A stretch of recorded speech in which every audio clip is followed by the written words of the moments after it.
माला श्वास उश्वास की फेरे कोई दास, 84 भर में नहीं कटे करम की फांस। त्रिगुटी में जप राम को जहाँ उजाला होय, श्वासा माही जपत ते दुहिदा रहे न कोय। श्वास श्वास विचार करी राखे सुरत लगाए, दया ध्यान त्रिगुटी धरे परमात्म दर्शाए। कई संत महात्माओं की वाणी में आपने और मैंने इस श्वास श्वास के भजन के बारे में सुना।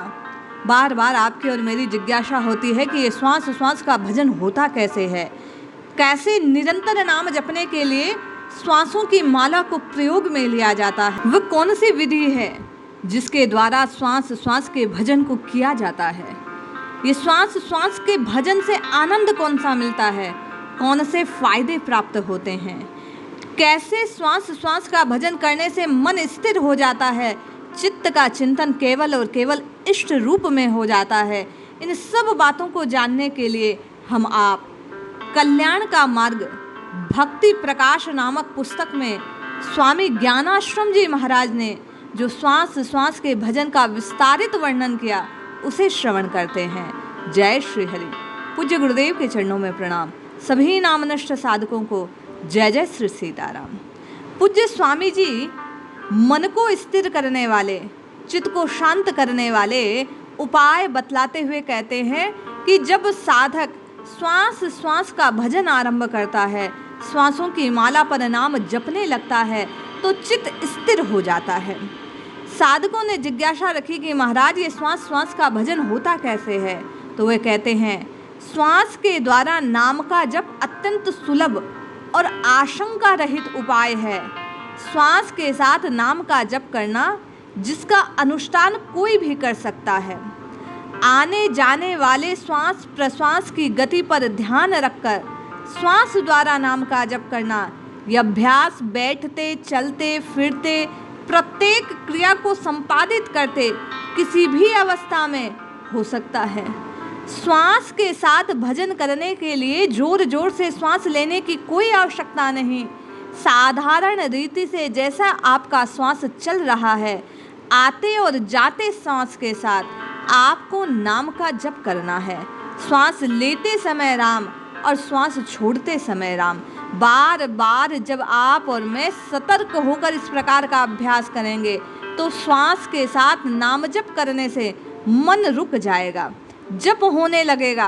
कुछ अंतराल के बाद अत्यंत शांति छा जाएगी, आनंद छलक उठेगा और धीरे धीरे ये अभ्यास आती और जाती श्वास के साथ जब आप राम कृष्ण हरि जो भी आपके इष्ट का नाम है, राधा राधा राम राम जो आप जपते हैं, वो आती और जाती जब श्वास खींचे तो राम और श्वास छोड़े तो राम, इस प्रकार जब कुछ समय तक अभ्यास करेंगे तो मन की मलिनताएं दूर होगी, चित्त की अस्थिरता समाप्त होगी, चंचलता धीरे धीरे काबू में आने लगेगी, मन धीरे धीरे समाधि के योग्य होगा। और ऐसा करने से मन के कार्यों को देखते रहने से मन वश में हो जाएगा। धीरे धीरे ऐसा करने से मानसिक संतुलन की प्राप्ति होगी। आने जाने वाले जो विचारों की खटपट है वो धीरे धीरे समाप्त हो जाएगी।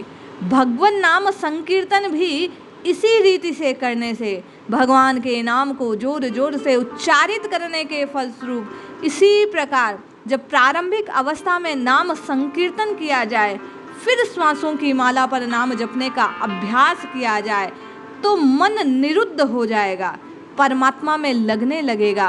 परम साधन भगवान के नाम का ये संकीर्तन, ये जप आपके विकारों का नाश कर आपके आत्मिक बल को बढ़ाने वाला होगा। जब श्वास खींचते और छोड़ते समय, लेते और छोड़ते समय आप बार बार सतर्कता पूर्वक ये अनुष्ठान करने लगेंगे। कुछ भूले फिर याद रखा, फिर भूले फिर याद किया और श्वास के साथ नाम लेने का ये क्रम धीरे धीरे धीरे धीरे आपकी आध्यात्मिक उन्नति का सूचक बन जाएगा। आप निरंतर नाम जप करने लगेंगे। ऐसा करने से आत्मिक उत्थान होगा, त्रेताप का नाश होगा। आदि दैविक, आदि भौतिक और आध्यात्मिक तीनों ताप जो मनुष्य के प्रत्येक दुख का कारण है वे स्वतः दूर हो जाएंगे।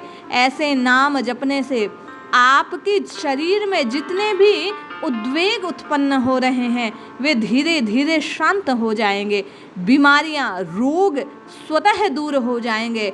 ऐसा करने से आपके मन में जो अनावश्यक विचार हैं वे धीरे धीरे धीरे धीरे नष्ट प्राय हो जाएंगे। फिर आपका ध्यान स्वतः लगने लगेगा। इसलिए प्रत्येक साधक को स्वामी ज्ञानाश्रम जी महाराज कहते हैं कि प्रयत्न पूर्वक एक ही काम करना चाहिए। आती और जाती श्वास के साथ भगवान नाम के उच्चारण का एक प्रयोग करना चाहिए। यह प्रयोग समस्त प्रकार की शक्ति से उसे संपन्न बना देता है। परम आनंद, परम शांति के घन उन परम तत्व परमात्मा का भान करा देता है। इसलिए हम आप स्वामी जी के कहे अनुसार नित्य निरंतर श्वास श्वास के इस भजन को प्रारंभ करें तो निश्चित लाभ होगा, हम आपका कल्याण होगा। जय श्री हरि।